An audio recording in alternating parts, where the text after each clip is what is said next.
berlalu dan berharap ridhomu. Kagumi kebesarannya, pencipta alam semesta, zat yang maha sempurna, tak ada yang menandinginya. Awali kebaikan dengan bismillah, serahkan semua padanya semata. Akhiri ucaplah alhamdulillah, segala puji hanya milik Allah.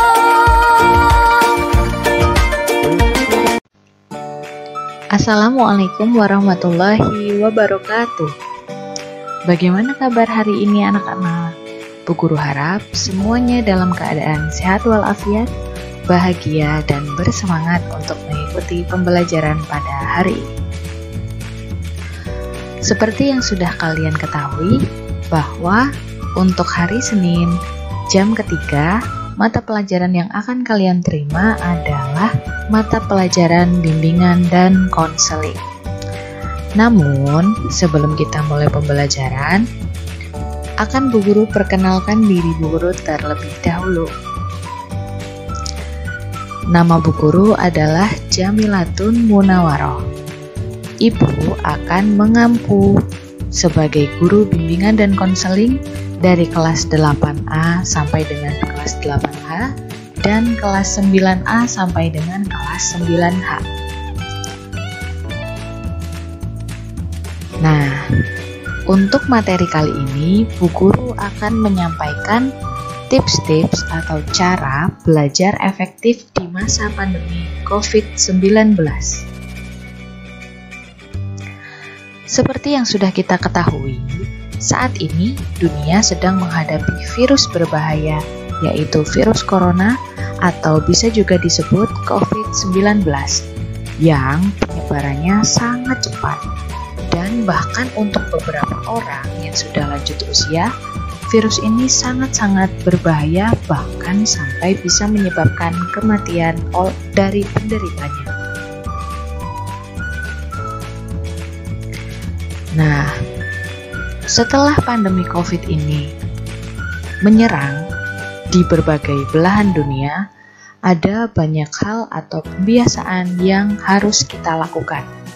Antara lain adalah cuci tangan dengan sabun setiap waktu, kemudian menggunakan masker kemanapun kita pergi, lalu social distancing atau menjaga jarak dengan orang lain, dan juga tetap berada di rumah atau stay at home.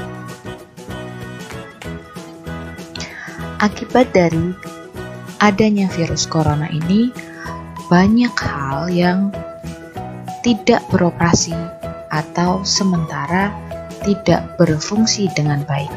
Antara lain adalah kantor, kemudian mal atau pusat perbelanjaan, selanjutnya ada tempat wisata, dan sekolah ataupun universitas. Semua tempat-tempat umum atau tempat-tempat yang biasa didatangi orang banyak ditutup sementara waktu karena semua sedang melaksanakan social distancing atau jaga jarak. Jadi, semua orang diharapkan untuk berada di rumah saja. Termasuk dengan anak sekolah, maka mereka juga kita semua melaksanakan belajar di rumah saja atau belajar online. Nah, pasti kalian merasa banyak hal-hal yang berubah ketika sedang belajar di rumah. Mungkin kalian rindu dengan teman-teman, kemudian merasa bosan karena hanya di rumah saja, dan juga merasa tidak bersemangat karena belajarnya hanya itu-itu saja. Betul tidak? Nah, oleh karena itu, di sini Bu Guru akan menjelaskan beberapa tips yang akan membantu kalian dalam belajar efektif saat di rumah. Ingin tahu apa saja tips-tipsnya? Mari kita bahas sama-sama. Tips yang pertama adalah membuat jadwal atau agenda belajar. Nah, hal ini bisa kalian lakukan untuk menentukan apa yang akan kalian pelajari. Kemudian, waktu yang tepat untuk mempelajari hal tersebut. Dan juga agar waktu belajar kalian bisa lebih teratur, sehingga kalian bisa lebih fokus dalam belajar. Selanjutnya, tips yang kedua adalah menentukan gaya belajar. Kalian harus mengetahui dulu gaya belajar apa yang cocok dengan diri kalian masing-masing. Setiap anak akan memiliki gaya belajar yang berbeda-beda. Ada anak yang gaya belajarnya lebih suka di tempat yang sepi karena lebih bisa berkonsentrasi. Ada juga anak yang belajarnya harus mendengarkan musik yang kencang baru bisa masuk pembelajarannya. Kemudian ada juga orang atau anak yang belajarnya harus dengan orang lain atau tidak bisa belajar sendiri. Nah, kalian harus tahu kalian tipe belajarnya lebih cocok tipe belajar atau gaya belajar yang mana. Hal ini bisa mendukung kalian untuk belajar lebih baik dan sesuai dengan apa yang kalian minati. Yang ketiga adalah istirahat yang cukup. Jangan memaksakan untuk belajar berlebihan meskipun kalian sedang berada di rumah. Karena saat badan merasa lelah, maka kalian juga tidak akan fokus belajar. Jadi, meskipun kalian rajin belajarnya, jangan lupa istirahat ya anak-anak. Kemudian tips yang keempat adalah menghindari gangguan belajar. Apa saja sih gangguan yang bisa merusak atau bisa mengganggu kita saat belajar? Yang pertama adalah menonton TV sambil belajar. Hayo, siapa saja ini yang kalau belajar masih sambil nonton TV? Yang masuk kira-kira TV-nya, acara TV-nya, atau pelajarannya ya? Kemudian yang kedua, jangan belajar di tempat yang berisik. Karena bisa jadi kalian tidak akan fokus dengan pembelajaran karena terganggu dengan suara-suara yang dari luar. Yang ketiga, mungkin ini yang paling sering kalian lakukan, yaitu bermain HP atau gadget saat belajar. Kalau kalian bermain HP atau gadget saat belajar, Bu Guru yakin sekali yang paling banyak masuk ke otak kalian adalah apa yang ada di HP, bukan apa yang kalian pelajari. Baru belajar sedikit, buka WhatsApp. Baru belajar sedikit, buka YouTube.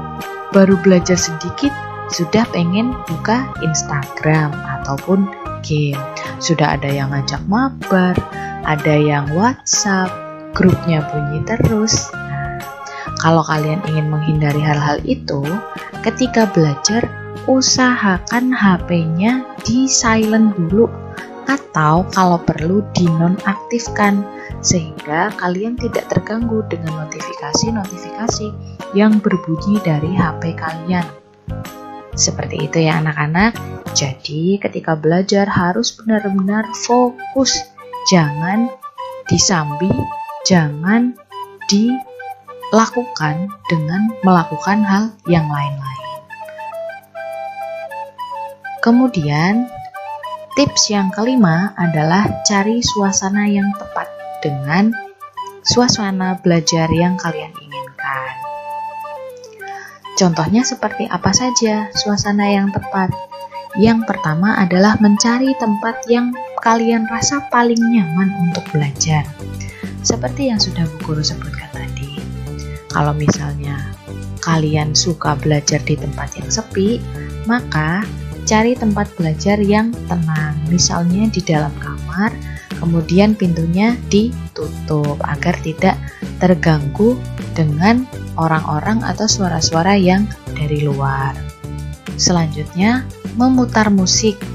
Nah, di sini kalau kalian tipe belajar yang suka memutar musik saat belajar, lebih baik memilih musik yang pelan atau memilih musik yang tidak terlalu kencang, karena agar pelajaran yang kalian pelajari atau materi-materi yang kalian baca tidak terkontaminasi oleh suara-suara musik yang lebih keras, sehingga apa yang kalian pelajari tetap bisa masuk, tetap bisa kalian pahami.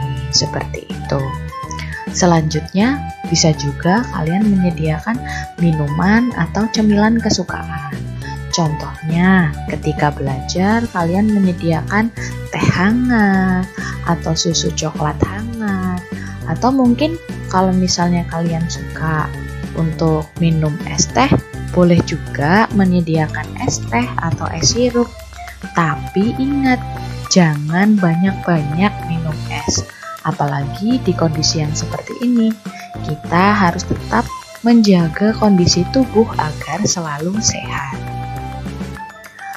Boleh juga menyediakan cemilan, tapi ingat ya, ketika makan atau minum saat belajar, jangan sambil tiduran. Ketika makan atau minum, usahakan kita sambil duduk dan jangan berlebihan. Nanti yang masuk bukan pelajarannya, tapi makanannya saja. Kan percuma ya. Bukannya pintar, tapi malah makin endut nanti jadinya. Kemudian tips yang keenam adalah belajar bersama orang tua di rumah. Kenapa sih kita harus belajar bersama orang tua di rumah? Ada hal-hal yang bisa kita dapatkan ketika kita belajar dengan orang tua di rumah. Yang pertama adalah menjaga komunikasi atau hubungan yang baik dengan orang tua. Jadi kita bisa makin dekat dengan orang tua, kita bisa lebih sering berkomunikasi dengan orang tua.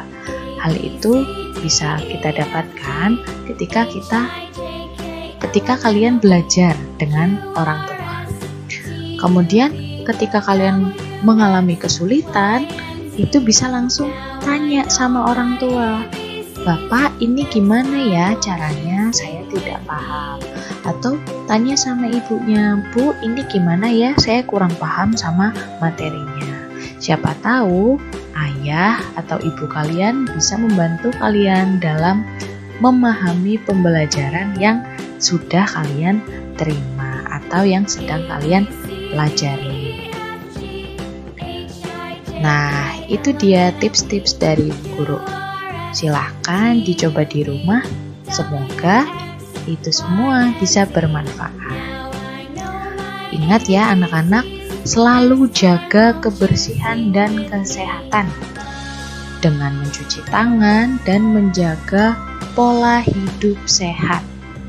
Tetap berprestasi meskipun belajar di rumah saja. Mari kita patuhi anjuran pemerintah untuk tetap di rumah saja ya. Jangan keluar rumah, apalagi main-main ke tempat keramaian kalau memang tidak ada kepentingan. Sekian dulu materi yang dapat Ibu sampaikan. Jangan lupa tersenyum ya anak-anak, karena senyum itu adalah ibadah. Terima kasih untuk perhatian kalian. Mohon maaf apabila ada kesalahan. Wassalamualaikum warahmatullahi wabarakatuh.